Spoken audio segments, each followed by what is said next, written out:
印度和澳大利亚正在努力地相互靠拢，他们为了气一气中国，是不是要发展出一种彩虹式的感情？各位网友，大家好，我是刘小飞。现在有一种感情啊，典型的标志就是六色彩虹旗，上面红下边蓝那种，大家一看全懂。西方啊，还有美国呀，这属于是几大不可侵犯的政治正确之一。什么电影中啊、小说中啊，必须得有。最近呢，印度、澳大利亚之间的关系啊，给人感觉有点这个眉来眼去，而且看上去很有彩虹的味道。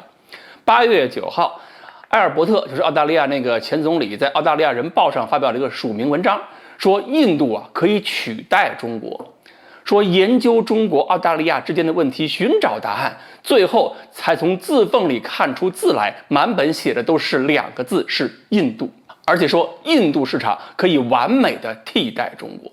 据彭博社报道，埃尔伯特的文章里边强调，印度虽然目前没有中国富裕啊，但是它是世界上第2大钢铁和药品生产国，再加上印度以独特方式发展类似美国的科技产业，他相信啊，对全球的供应链来说，印度完美取代中国完全是可能的。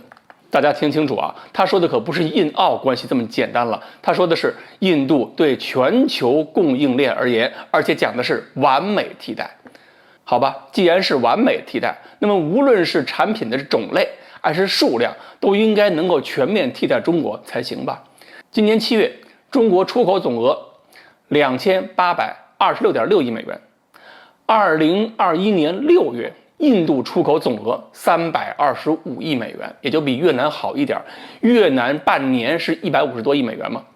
所以我们算一下，要满足全世界的产品需求，要多少个印度才能相当于1个中国？而且呢，澳大利亚要和印度发展亲密的贸易关系，说印度能够满足全球供应链只是个幌子啊，要解决一下澳大利亚产品销路，恐怕才是关键因素。那么就看一下吧，澳大利亚在中国出现矛盾之后，原来那些要卖给中国的产品，看看有哪些可以卖给印度。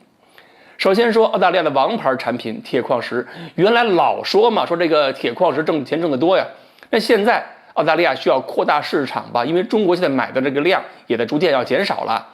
印度同样也是铁矿石出口国，最大买家也是中国呀。印度还就盼着澳大利亚铁矿卖不出去。这几天呢，铁矿石价格跌得比较狠，大伙儿都在抢生意阶段。还有人说了，会不会印度把这个澳大利亚铁矿买进去，然后转手加价的卖给中国，他们俩都能赚钱？印度中间商这么干是可以挣钱，他就不怕印度铁矿主把他们打死吗？所以铁矿这个领域，这俩有冲突。然后看煤矿吧，印度是世界第3大煤炭出口国，要不要试试看把澳大利亚煤炭卖给印度？印度现在是宁肯自个儿老百姓煤不够用，都要出口的。好，这2项，一个煤一个铁，加在一起就占了澳大利亚出口60%，全都跟印度顶着干。再说农产品，印度呢不仅出口大量的粮食，还是牛肉出口大国，世界第1号。澳大利亚也要出口牛肉。红酒，这个可以，这次就没什么太大冲突了。所以啊，澳大利亚人是喜滋滋算了一笔账，说印度有7亿人口适合喝红酒。问题是印度7亿人口真的喝红的吗？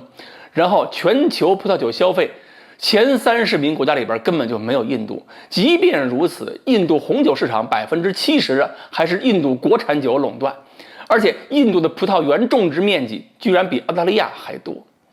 所以我想破脑袋也想不出啊，这俩的贸易要怎么做呀？产品跟市场全都在冲突，根本没有互补。对此啊，埃尔伯特这位前总理解释是，印度和澳大利亚都是抱有相同观念的民主国家，他相信澳印2国是自然而然的伙伴，期待2国达成贸易协议，并且打破贸易垄断，让全世界的民主国家获得进一步保障。持相同理念还自然而然，这几句话都没法细琢磨，越琢磨越不对味儿，明显感觉他们好像是要在彩虹旗下互相输出。好，关于印度和澳大利亚的贸易以后会如何发展，我们今天呢就说到这里，欢迎大家继续关注我们的栏目，我们下期再说。